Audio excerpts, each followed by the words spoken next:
ultimately what we're looking to do is hire now and take that account management load off us, the directors, so that we can go out and get more business and some higher ticketed business as well. What does an account manager do for you? What agency challenge do you have? I've recently merged my agency with another, actually. It was my mentor, and we merged together because we were using the same kind of resources, and we have our own brand together as well. So that's why we merged together. So yeah, basically what we're looking to do now is kind of get to that level. I think the old model was very much a legacy model where we were just doing revenue shares and at a high revenue, around about the 10 to 15%. But having worked in agency models before, I understand the importance of having that regular income through a retainer. The question really for us today is, obviously, as directors, there's 3 of us, and then we've got about 4 staff. We outsource our PPC, but ultimately what we're looking to do is hire now and take that account management load off us, the directors, so that we can go out and get more business and some higher ticketed business as well. What I'm asking you really is around the account managers. So what does an account manager do for you? What tasks are they doing to improve their accounts? And how many brands should they be looking after per account manager?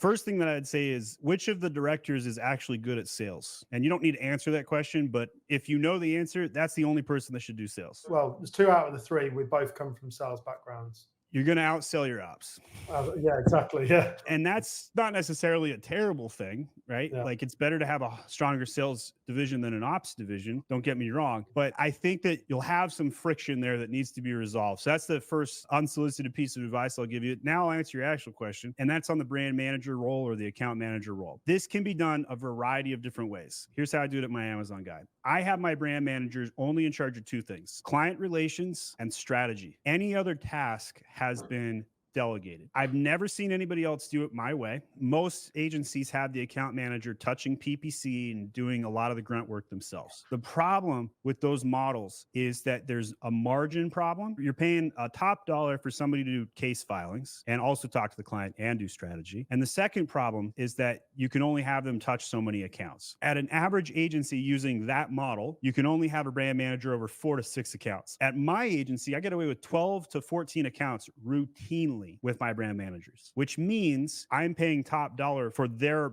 best and most valuable contribution at all times. For them to deliver their value increases what I can pay them. It minimizes my expenses, and it also makes my agency more profitable. So an average agency is 15% net. My agency, I've dipped down to 39% in 2024. I'm overstaffed because I didn't grow as much as I wanted to this year, and that's where I'm at today. But still at 39, I'm crushing it. The brand manager, in my opinion, should do most highest paid value activity at all times. And then you can take on more brands per brand manager, and you don't have to hire as many brand managers or account managers. The tactical work needs to be delegated. So underneath the brand manager, we have a project manager, we have a PPC specialist, we have an SEO specialist, we got a designer, we have merchandisers, catalog troubleshooters, etc. We call them Amazon specialists. And those staff levels can be exported, outsourced to other countries because they're routine. They don't require facing a customer. You don't have to have strong English. You just have to follow an SOP. We do have project managers that come on client calls. They follow the brand manager around all day. They take care of all the assignments. After a brand manager, I think a project manager is the next most important role to get perfect, followed by PPC and design, followed by catalog. And so generally speaking, we tend to tier our payment structure in that fashion, as we'll pay the most for a brand manager and then following those other tactical roles. I pay the most money for people who can speak elegantly and come up with a strategy in front of a client. That's what I do for a brand manager role. What I was trying to understand from an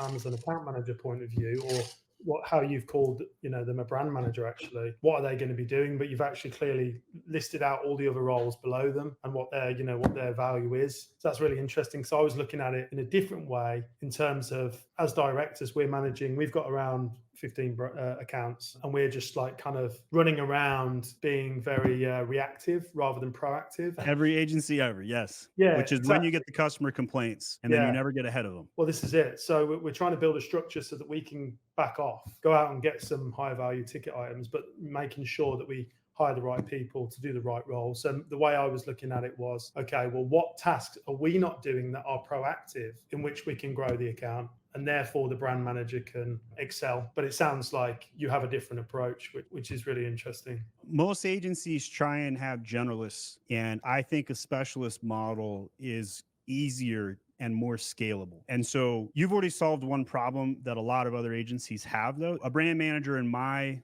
setup, 12, 14 accounts. Account director or brand director manages 3 to 4 brand managers. We try and, 40 accounts, 50 accounts per director. 40 is ideal, 50 is max. And then the director's job is to just make sure things are still moving. They double check. They might do a little proactive poking around, a little bit of QA, a little bit of auditing. The brand manager is doing a lot of the routine check-ins, coming up with the strategy, preparing for each of those meetings, pitching new things. We have a brand manager playbook as part of our agency guys summit that we use, and we tell the brand managers to follow this. Understand it like a Bible. If you're a football team, they need to know every play we run, which play to run and when to run it. So if I'm the general manager, the brand manager is a quarterback. The account director or the brand director is the coach. The rest of the team is out in front of that quarterback. They decide, okay, here's the run. We're going to throw a hook pass up the side. And here's why we want to do that. They have to articulate the play. They have to get everybody on board. Then they make sure the play runs and they make sure that we catch the ball. And when we don't catch the ball, they try and figure out why and how to fix it. And is that something that you offer as part of your SOPs in terms of like the breakdown of that? Yeah. So in our operations agency